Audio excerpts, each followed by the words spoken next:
Hi, I'm Brady with WMBB. We're having another Facts Over Fear session. I'm joined by Corporal Dennis Rogier of the Bay County Sheriff's Office. How you doing, Corporal Rogier? I'm doing good. How are you guys doing? I'm doing pretty good. I'm glad we got you away from some yard work. Brought you inside, got you some air conditioning, so you can talk to us about scams. Are you seeing any specific sort of scams to go along with the pandemic and the coronavirus? Well, I have not had reports yet, but I have been hearing from people that people have been getting phone calls, person claiming that they're going to be giving them their government stimulus check and they're asking for their bank account information. So, for the way I understand that it works is if you filed your taxes electronically, it'll be auto deposited into your account. You don't have to give anybody that information all over again. The IRS is doing these, so they already have all that information from you. Mm-hmm. If you mailed it in, they'll be mailing you a check. So either way, you shouldn't be giving your information out to somebody over the phone. Yeah, and since we brought that up, I just want to note that if you didn't file taxes but you get Social Security or disability, I believe my understanding is that those checks that money will come the same way to your bank account or however that comes, because we get that question a lot. So what's sort of the first thing you do? You've been working in scams, trying to help people not get scammed for a long time. What's the first thing you tell people? Well, the very first thing, and the thing I want everyone to remember, if you remember nothing else that I say, is that nobody legitimate deals in gift cards. Most of these scams, they've got a lot of different variations, a lot of different stories to them, but almost every single one of them results in them wanting you to and go and buy some type of a gift card or a money card. Nobody deals that way. The police aren't going to take a gift card over the phone or over the internet from you to resolve an arrest warrant. Legitimate businesses aren't going to take them. The IRS doesn't accept them. So if they ask you to get a gift card or any type of a money card, it's a scam. Just hang up on them at that point. And I imagine the other thing that happens a lot is people over the phone want your personal information, Social Security number, things like that. And I imagine most of the time those aren't legitimate either.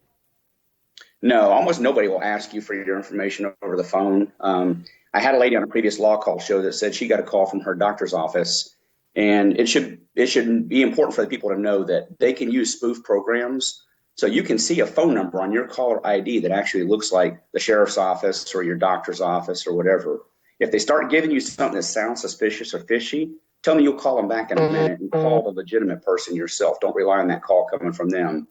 And in this particular case, they told her they had lost their computer database and they needed to rebuild everything, and they needed her Social Security number and her date of birth. Of course, I brought up the point that if they had lost their database, how did they have her phone number to call her in the first place? But, Right. So I mean, a little bit of common sense. Just don't give the information out over the phone like that. And I imagine that once you send money, we used to see it through Western Union a lot, or you send money through a gift card or whatever, there's not a lot that can be done to get that money back for the victims. Is that right? That's true. They've moved away from Western Union because we can actually trace those. And at some points, where they pick it up at, where they get the money, we might can get video of the suspects or whatever. But with the gift cards, the reason they've moved more so to those is you scratch the back off after you put money on it. And if you give the person on the other end that number, it's almost impossible to trace where that went. They can withdraw that money from anywhere in the world using that number. So it's pretty much impossible. Once you give them that number, the money is gone for the most part, and you're never going to see it again. Yeah, that's sad. I know there are a couple of. I mean, we've talked about scams. I've done stories about scams for years, and another really common one is someone calling a grandparent saying their grandchild they're in jail. Do you see that a lot, and how does that scam kind of play out? We still get those. Most of our scammers are targeting elderly. I guess elderly are more trusting, and a lot of them have nest eggs. They've got money put away, so they'll play on greed, fear, or love is a common theme that I tell people. They'll either play off the lottery scams and target your greed, that you can make $7.5 million. You just have to pay $2,500 in taxes on the money. Or they'll play off your fear, the different variations of you have an arrest warrant scam. Or they'll play off love. Either you love your grandchildren, they're in jail, they need to be bailed out, they need money. You send a gift card to this supposed lawyer, or they'll play off of the romance scams where they target a widower or widow, and they fall in love with him online and ask him for money for various things, and they need it through gift cards. So Yeah. there's a lot of different variations, but like I said, all of them result in wanting you to go down and buy some type of a gift card or a money card. Yeah. Now, I have had many arrest warrants in my time, and you guys have never called me and said, hey, pay me some money and the arrest warrant will go away. It doesn't work that way, right? We're not going to call anybody on the phone and say, hey, you have an arrest warrant. And we're certainly not going to say, we give you the opportunity to purge it over the phone if you go get a gift card and give me the number. Yeah. I've had arrest warrants myself from these scammers. So I tell them, go ahead and fax the warrant, I'll serve it myself. So Yeah, I mean, I've had arrest warrants. I've owed people money I've never heard of. It's funny what happens when you answer the phone. well, who knew people know Nigerian princes? I mean, So many generous Nigerian princes out there. They just want to give their money away. But yeah, they do. They do tend to target elderly people and people who are grandparents, and I think a lot of times it's sort of a haste thing. They tell you something's got to happen really quickly, right? right. Like for an example, that your grandchild's been arrested. They'll call you and I liken them to a used car salesman. They're like, hey, he's going before the judge in 45 minutes. So if we can pay this right now and get it done, we can get him out and it's resolved. If it gets to the judge, he may give him jail time. We don't know. It's out of our hands at that point. So you need to go down right now. I'm going to stay on the phone with you, get in your car and drive to Walmart. And I'm going to talk to you while you go down there and get it and give me the number right then. And we can get this resolved before he gets to the judge. But if he gets to the judge, it's out of my hands. There's nothing we can do and your grandson may go to jail. Yeah, it's a classic sales trick. Everything's got to be done right this second or as quickly as possible because they don't want you to think through what you're doing, right? And they don't want to give you the opportunity to call your grandson and say, hey, are you in jail? So they keep you on the phone so that you can't hang up and call him and say, is this for real? Did you get arrested? How often do you see this in our community? Is this an everyday occurrence? I see it a good bit. We probably get a few of them a week. One of the ones that's starting to recycle right now is they're calling people and they're saying, hey, a car was found on the Texas border with, 18,000 pounds of cocaine in it. And there was an ID with your social security number and name on in the car.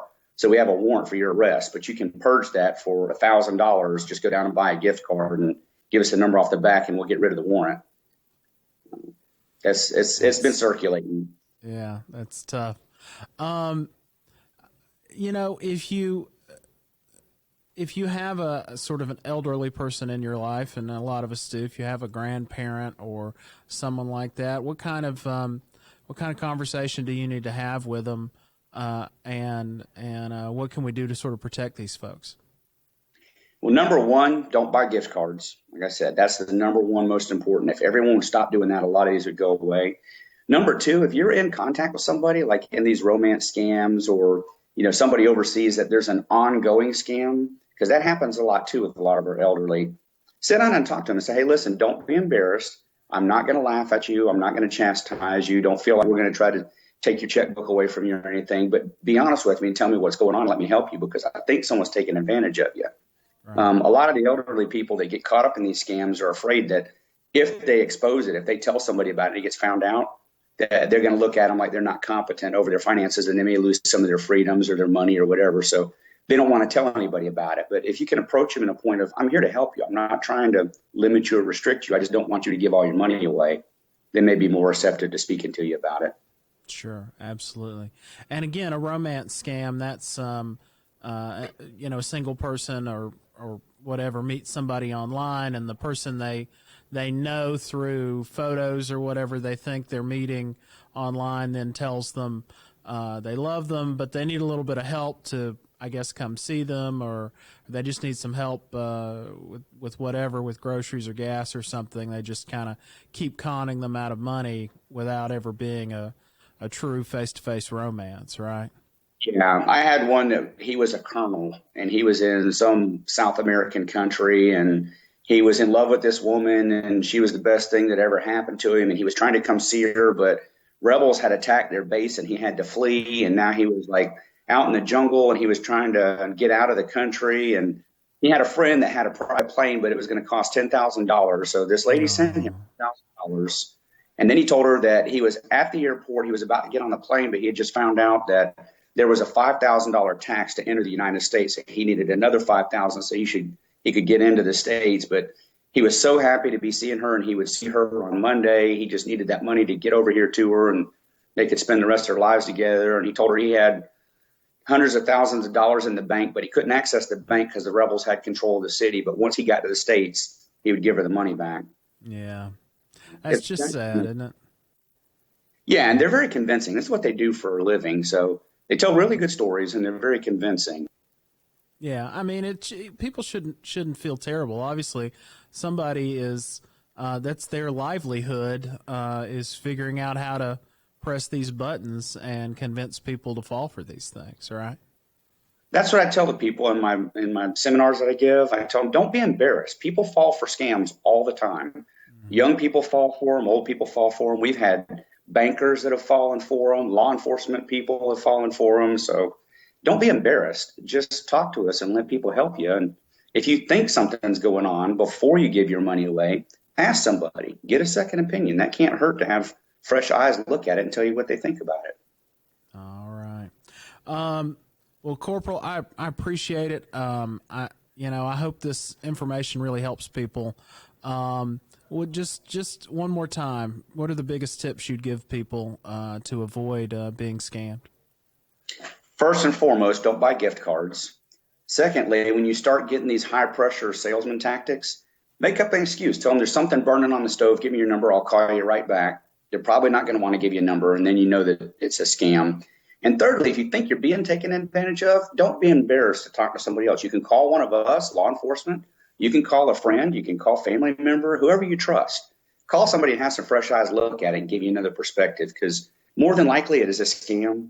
And if you get more than one person that says, yeah, this isn't real, you're more apt not to believe the scam and not to fall for it and not to lose your money. Yeah, absolutely. Well, thank you for your time today, Corporal. I really appreciate you. Sir, not a problem. All right. Thank you guys for watching, and we'll catch you again next time.